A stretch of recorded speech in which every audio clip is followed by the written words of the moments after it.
That's quite a bold statement, saying that God is love, given the presence of all the pain and suffering and evil in the world. In fact, Scripture does not merely say that God is loving like they could have said, but they say God is love. The essence of who he is and what his character is love. In fact, if we take the simple mathematics and put an equal sign, we see that God equals love. And so we see that in Genesis 1:1 that in the beginning, love created the earth. And so the essence of who God is love, and he created us out of love. So what's up with all the pain and suffering and moral evil in the world? Well, it boils down to this. Love requires freedom, and freedom brings along risk. In order to have a mutual loving relationship with his created beings, he had to afford them freedom, because you cannot force love. And by giving them freedom, he had to know that there was a risk involved, the risk that they might not return that love. And in order to create beings capable of moral good, free moral good, not robots merely doing what he forced them to do, he had to afford them the freedom.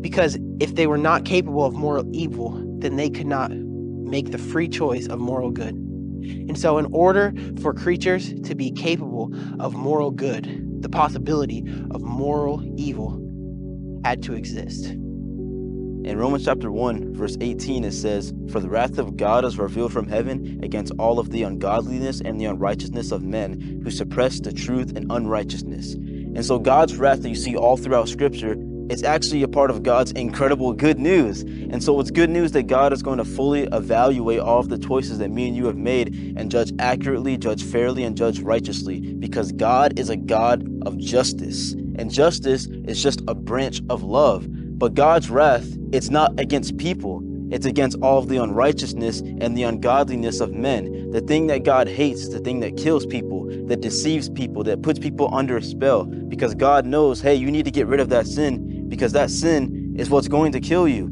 And so all of this evil that we see in the world, one day God is going to judge accurately and judge fairly and judge righteously. When iniquity was found in Lucifer's heart, and when iniquity came into Adam and Eve's heart, we saw a common theme. And that is Lucifer wanted to be made higher, higher, higher. And Adam and Eve wanted to be like God, knowing good and evil. And so their desire for higher, higher, higher, to be made higher and higher and higher, is what led them to sinning. And we see that the wages of sin is death. And those choices brought evil, pain, and suffering into the world. But God, the loving God, the God who is love, made a way to eradicate all the pain and suffering. So how was he going to do that?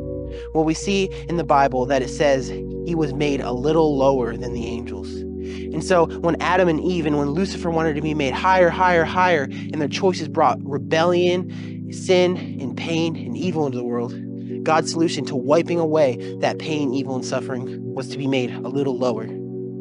And when he was made a little lower, he became a human. The God of the universe became a human, and he was not a distant, aloof God who could not identify with his suffering, but he suffered in every which way we suffered. And in fact, we see that in the Calvary narrative, when he is going up to be put on that cross, he suffered in every which way we could possibly imagine suffering, just in that little account of Calvary. He suffered emotionally, he suffered physically, he suffered spiritually, he suffered mentally. In every which way he suffered. And so God is not a distant, aloof God who cannot identify with our suffering and does not care about our suffering. He became human. He suffered in every which way.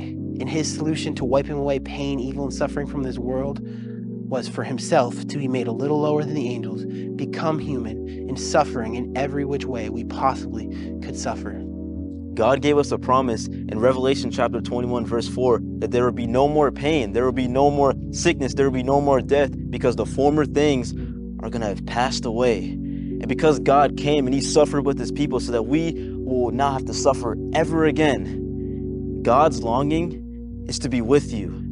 It's not an exaggeration to say that he literally did whatever it would take just so that he can get a chance at seeing you in his kingdom forever. So we may not have all of the answers to all of this pain, suffering, and evil that you see in the world, but we can say with confidence that